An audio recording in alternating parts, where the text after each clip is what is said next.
Thank you, Mr. Chairman. And thank you for holding and including today's markup, H.R. 1613, the Outer Continental Shelf Transboundary Hydrocarbon Agreements Authorization Act. I introduced this bill with my colleagues, Chairman Doc Hastings of the Natural Resources Committee and Chairman Matt Salmon, Foreign Affairs Subcommittee on the Western Hemisphere, who also had a hearing on this particular issue. And as this bill progresses through the Natural Resources Committee, I thank them for their leadership and teamwork as we move this agreement forward. Congress should pass this implementing language for the U.S.-Mexican Transboundary Agreement to expand energy production in the Gulf, strengthen our partnerships with our ally in Mexico, and hopefully provide the framework for similar future agreements with other neighbors in the Western Hemisphere while also protecting U.S. sovereignty. Now, February of 2012, the United States and Mexico signed an agreement concerning the development of oil and gas reservoirs that cross international maritime boundary between the two countries in the Gulf of Mexico. The agreement is designed to enhance energy security in North America and support our shared interest to exercise responsible stewardship of the Gulf of Mexico. It is built on a commitment to the safe, efficient, and equitable development of transboundary reservoirs with the highest degree of safety and environmental standards. Mexico is consistently one of the top 3 exporters of petroleum to the United States. The United States is Mexico's largest supplier of refined oil products, mostly coming from the U.S. Gulf Coast refineries. Former Secretary Clinton and then Mexican Foreign Secretary Espinoza signed the agreement in Los Cabos on the 20th of February in 2012.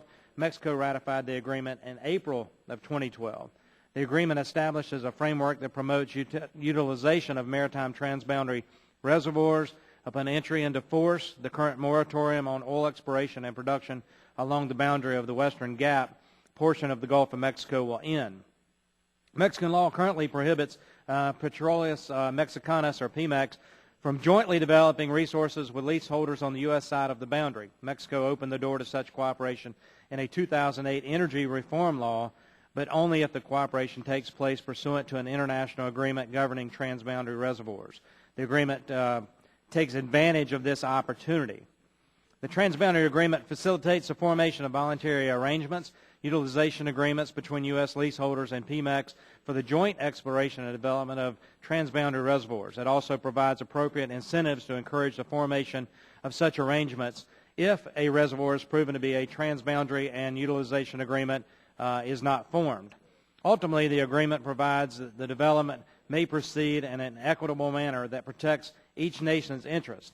The agreement provides for ongoing cooperation between the two governments related to safety and the environment, and also provides for joint inspection teams to ensure compliance with applicable laws and regulations. Both governments will review and approve all utilization agreements governing the exploration and development of transboundary reservoirs under the agreement, providing for approval of all safety and environmental measures. Both the U.S. House of Representatives and the Senate have introduced bills that would approve the transboundary agreement and give the Secretary of the Interior the necessary authorization to implement the agreement. The administration looks forward to speedy passage of the authorizing legislation, and the agreement will enable U.S. companies to explore new business opportunities and carry out collaborative projects with Mexican national oil company Pemex. It is expected the agreement will unlock areas for exploration and exploitation along the boundary within U.S. jurisdiction by providing legal certainty the companies need to invest, potentially providing increased revenues and energy security benefits that would result from increases in production. And, Mr. Chairman, I will note that the majority of my statement came directly from the United States Department of State's website on the U.S.-Mexican Transboundary Hydrocarbons Agreement verbatim. The administration wants to see the passage of this. This implementing legislation will allow that to happen.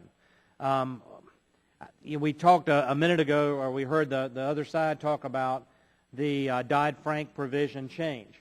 But one potential problem is a conflict between Article 20 of the agreement and the Security and Exchange Commission's Rule 13Q-1 regarding resource extraction payment. And I know there's an amendment on the desk. I look forward to talking about that, and with that, I will yield back. Would the gentleman yield for a moment?